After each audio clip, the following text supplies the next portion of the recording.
როგორც იქნა, ჩვენი პატარაობის, ასე ვთქვათ, ოცნება ახდა და დღეს ვიღებთ Toyota Supra-ს. სამწუხაროდ საქართველოში და არა მხოლოდ საქართველოში, მთელი მსოფლიოს მასშტაბით ეს ავტომობილი ძალიან იშვიათ ეგზემპლარად იქცა. რაოდენ სამწუხარო არ უნდა იყოს და რაოდენ საბედნიერო არ უნდა იყოს Supra-ის მფლობელებისთვის. ძალიან ხშირად მესმის ხოლმე ადამიანებისგან, ავტობლოგერებისგან, რომ Supra არის გადაფასებული. სიმართლე გითხრათ, Supra აქამდე არ მიტარებია, არც მქონია შეხება.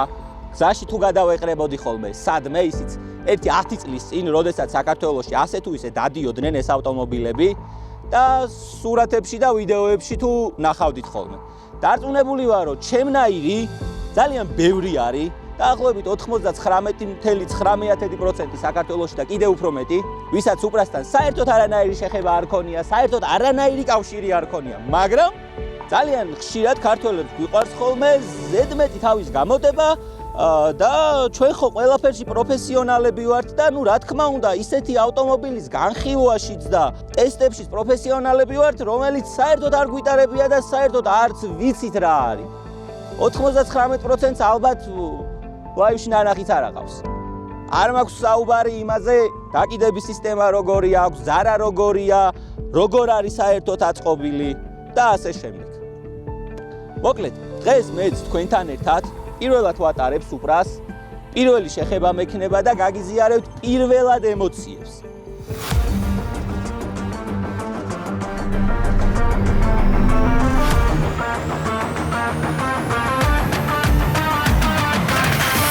ეს არის ლეგენდარული Toyota Supra MK4, ჩემი და დარწმუნებული ვარ, რომ ძალიან ბევრი ავტომოყვარულის ბავშვობის ოცნება და დღეს მხვდა წილად პატივი, რომ ეს ძალიან მაგარი ავტომობილი ვმართო. არ დაგიმალავთ და გეტყვით, რომ ძალიან გახარებული ვარ. ჩაწერაზე დავიბენი კიდევაც რამოდენიმეჯერ, როდესაც საჭესთან დავჯექი, მაშინაც დავიბენი და ძალიან ისეთი კარგი ემოციები მოყვა ჩემი და ამ ავტომობილის შეხვედრას და იმ მომენტიდან, როდესაც ამ ავტომობილის საჭეზე დავჯექი, ვიღიმი. მიუხედავად იმისა, რომ ეს ავტომობილი არის ატმოსფერული და მიუხედავად იმისა, რომ არის ავტომატური გადაცემათა კოლოფით, ძალიან მაგარი ვაიბი მოაქვს რა. ყველაფერი ერთად გამახსენდა, თუ რამე ოდესმე Supra-ზე მინახავს, ინტერნეტში წამიკითხავს, ყველაფერი ერთად გამახსენდა და ძალიან მაგარი შეგრძნება. მარტო იმიტომ ღირს ეს ავტომობილი, ის ფასი, რასაც დღეს ამ ავტომობილში ითხოვენ, რომ აი ეს ყველაფერი, აი ეს ვაიბი გქონდეს და განიცადო. მოკლედ, გავყვეთ ნელ-ნელა რაღაც პატარ-პატარა მომენტებს. როგორც მოგეხსენებათ, იმ დროს, როდესაც იაპონელებმა ეს ავტომობილი შექმნეს, გამოუშვეს, ჰქონდათ ჯელტმენური შეთანხმება. ანუ ჯელტმენურ შეთანხმებაში რა მოიაზრებოდა? იაპონურ ავტომობილებს არ უნდა ქონოდა 280 ცხენის ძალაზე მეტი.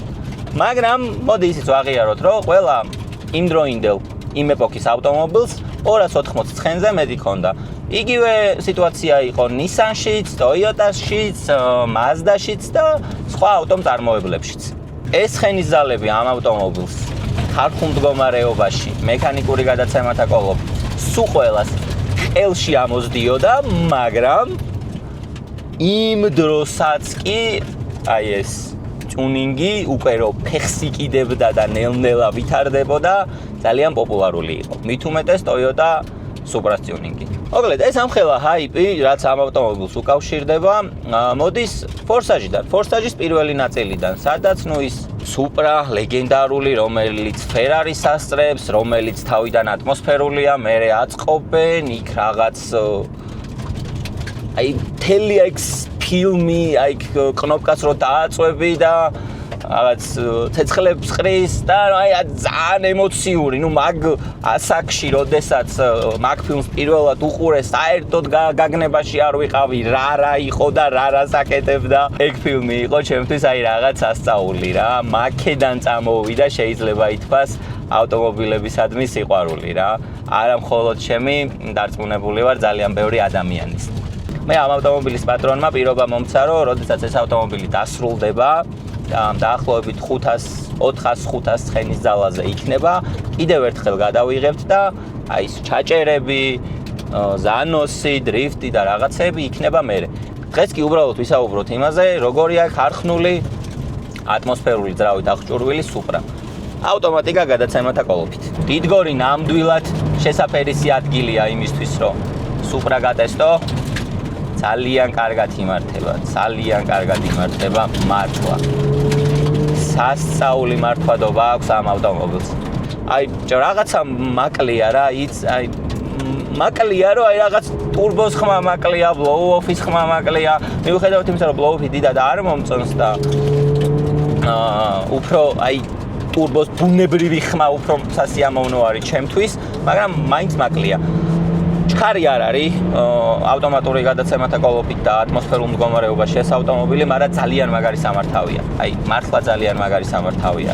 აი ამ დეშბორდს რო უყურებ, მგონია რომ ეხა რაღაც თამაში ვარ, რაღაცა თამაშობ და ეხა მგონია რომ ეხლა დაისპულოს და რაღაც სასწაული ხმები უნდა გამოსცეს და ძალიან ჩქარა უნდა წავიდეს. მაგრამ სამწუხაროდ ეს არ ხდება. მაგრამ მე გაძლევთ პირობას, რომ როდესაც თემო ავტომობილს დაასრულებს, აუცილებლად გადავიღებთ კიდევ ერთხელ. ხო, კიდე რაზე მინდა რომ ვისაუბრო. ინტერიერი არის ძალიან ხარისხიანი. მიუხედავად იმისა, რომ ძალიან ბევრი პლასმასი გვხვდება ამ ავტომობილში, ყველაფერი ხარისხიანია. ანუ წარმოიდგინეთ 90-იანებში ავტომწარმოებლები ყველაფერს ხარისხიანს აკეთებდნენ. იმ პლასმასაც კი ხარისხიანს აკეთებდნენ. ყველაფერი თავის ადგილზეა, ყველაფერი მუშაობს და ყველაფერი გამართული არის. გერმანელი ავტომწარმოებლებივით ამ ავტომობილს რაღაცები არ ზრდება. საუბარი მაქვს E36-ზე. ამის პირდაპირ კონკურენტზე, რომლის ინტერიერიც იშლება. და ეს ყველასთვის ცნობილი ფაქტი არის. უბრალოდ გინდა რომ გქონდეს ან გყავდეს. აი ზუსტად ეგეთი ავტომობილია. უბრალოდ გინდა რომ სუპრა გყავდეს და ისიამოვნო ამ ავტომობილი.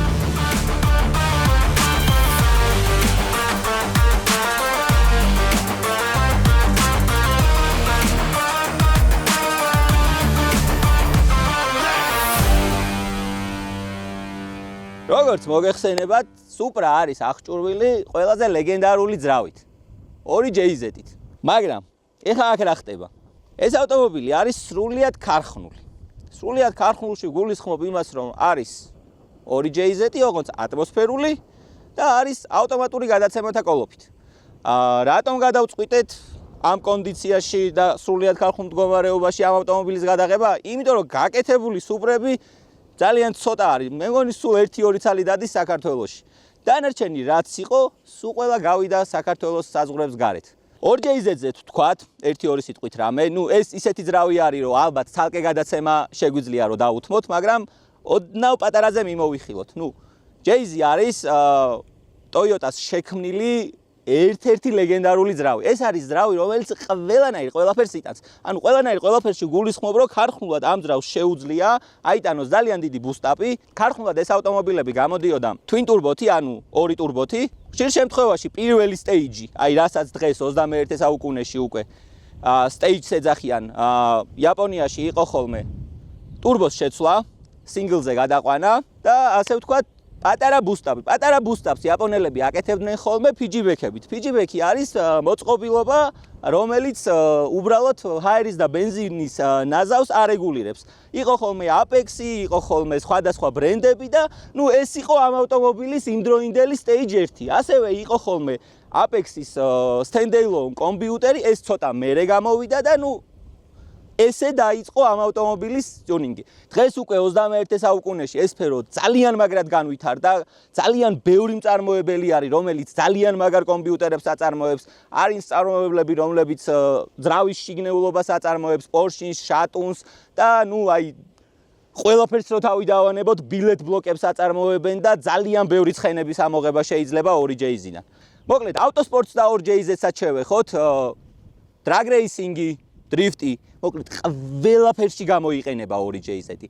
ტრეკზე იმდენად არ გამოიყენება, ვინაიდან და რადგანაც საკმაოდ მძიმე ძრავი არის და სვაპების კუთხით არ იყენებენ, მაგრამ თუ სუპრაში დევს და სუპრას კარგად მოვამზადებთ და ცოტას დავამსუბუქებთ, ძალიან მაგარი გამოდის. მაგრამ ამ ავტომობილმა მაინც წრიულ რბოლებზე დიდად ვერ დაიმკვიდრა თავი.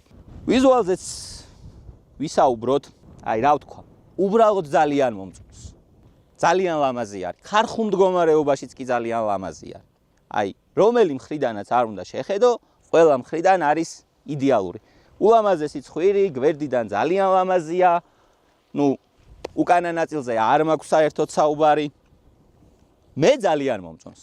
ვისაც არ მოგწონთ, სოფლიოში ძალიან ბევრი ავტომობილი არსებობს და შეგიძლიათ იყიდოთ. თან, ნუ, სუპრაზე ბევრად უფრო მარტივი არის იმ ავტომობილების ყიდვა. როგორ შეიძლება, რომ აი ეს არ მოგწონდეს? აი ნაკლს ვერ უპოვნი. უბრალოდ აი ეს რა არის? მე გეტყვით რა არის? ეს არის ქართული კანონი. რის გამოც კონკრეტულად ეს ავტომობილი ორჯერ იჯდა ზონაზე ციხეში. 20 დღიანი სროკი აქვს მოხდილი. ხო, ნუ რა ვქნათ? სიტუაცია ესეთია, რომ რაოდენ სამწუხარო არ უნდა იყოს ჩვენთან საქართველოში, სუპრას რომელიც არის ატმოსფერულ მდგომარეობაში, სუპრას რომელიც არის ავტომატური გადაცემათა კოლოფით, სუპრას რომელსაც არ შეუძლია უბრალოდ ფიზიკურად, რომ ვინმე შეაწუხოს. გადაყავთ საჯარიმოზე. ამ ავტომობილზე ეყენა სრულიად ქარხნული, ყველანაირი სერტიფიკატის მქონე გამშვების სისტემა, მაგრამ როგორც ჩანს, ჩვენთან საქართველოში მოთხოვნები ვერ დააკმაყოფილა და გადაიყვანეს საჯარიმოზე. მაგრამ სხვა ნებისმიერ განვითარებულ ქვეყანაში დარწმუნებული ვარ, რომ ეს ავტომობილი ყველანაირ მოთხოვნას დააკმაყოფილებდა და დარწმუნებული ვარ, რომ არავინ საერთოდ ხელსაც კი არ დაადებდა. საერთოდ ზედმეტია საუბარი იმაზე, რომ ან გადაიყვანდნენ და ან რამე მსგავსი. უბრალოდ ჩვენთან არის ესეთი სიტუაცია და ეს კანონი დაურეგულირებელი არის. მე ძალიან დიდი იმედი მაქვს, რომ კანონი რაღაცნაირად დარეგულირდება და ჩვენც გავხდებით იმ სამყაროს ნაწილი, სადაც ესეთი ლამაზი ავტომობილის ყოლა დანაშაული არ არის. ასევე არ შემილია არ აღნიშნო იაპონელების გენიალურობა იმაში, რომ ამ ავტომობილს და ზოგადად ყველა იაპონურ ავტომობილს აქვს ძალიან მაგარი დაკიდების სისტემა. და აი იაპონელი ინჟინრები არიან, აი არ ვიცი, სიტყვებით როგორ ახსნა, როგორ შევაქო ეს ადამიანები არ ვიცი რა. ძალიან მაგრები არიან რა. რატო იმართება სუპრა ასე ძალიან კარგად? იმიტომ რომ ეს ავტომობილი აღჭურვილია double wishbone-ის დაკიდების სისტემით. ანუ double wishbone-ს და McPherson's ვინც ვერ არჩევთ და სხვაობას ვერ ხედავთ, საერთოდ გათიშეთ ეს ვიდეო და აღარ უყუროთ. ორიოდე სიტყვით ამ ავტომობილის კონკურენტებზეც ვისაუბროთ. თავისი სამშობლოდან ამ ავტომობილს ყავდა ძალიან ღირსეული კონკურენტები. ეს არის Nissan Skyline R24 GT-ერი, Mazda RX-7, ნუ იქ Evo-ც შეგვიძლია რომ მოვიყვანოთ ამ ავტომობილის კონკურენტად. ევროპიდან ალბათ ყველაზე ისეთი ღირსეული კონკურენტი იყო E36-ის M3. რომელიც ღირსეულ კონკურენციას უწევდა. ამერიკიდან C5 Corvette, Dodge შეიძლება ითქვას, მაგრამ ნუ ამერიკული ავტომობილები ჩემთვის ცოტა შორს არიან რა. ნუ Corvette დავტოვოთ რა და ჩავთვალოთ, რომ იყო ამ ავტომობილის კონკურენტი. მაგრამ აი სხვა ავტომწარმოებლებს ბევრი გაუმარჯოს ფრანგულ ავტომწარმოებას. ძირს იაპონია. 1000 გიჟი დადის რა. 1000 გიჟი დადის და წარმოიდგინეთ, რომ აი ესეთი ადამიანები რაღაცას იტყვიან, მერე ვიღაცეები მოისმენენ და თურმე სუპრა გადაფასებული არის ზედმეტად და უი რატო ღირს ესე ძვირი, უი რატო არ ღირს E36-ვით $3000 და ასე შემდეგ.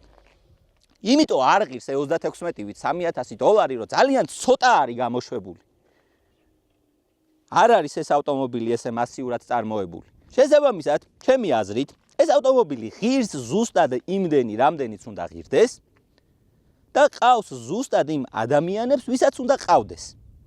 ანუ ამით იმის თქმა მინდა, რომ თუ არ ხარ ნამდვილი ავტომოყვარული და არ გაქვს ავტომობილებისადმი სპეციფიური დამოკიდებულება და ასე ვთქვათ, არ გიყვარს ტექნიკურად რაღაცეებში ჩაძიება, ესეთი ავტომობილი არაფერში არ გჭირდება.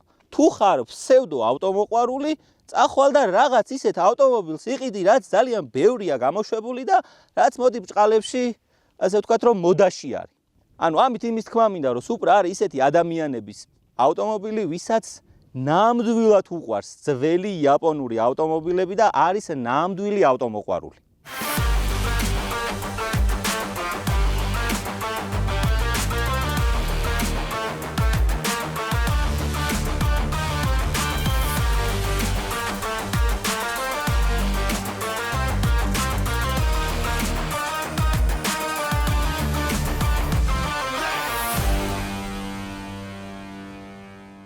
ეხლა შემოგვიერთდება ავტომობილის მეპატრონე თემო, ძალიან დიდი მადლობა, რომ ესეთი მაგარი ავტომობილის სტარების უფლება მომეცი. ძალიან დიდი მადლობა, რომ დამპატიჟე თქვენ გადაცემაში.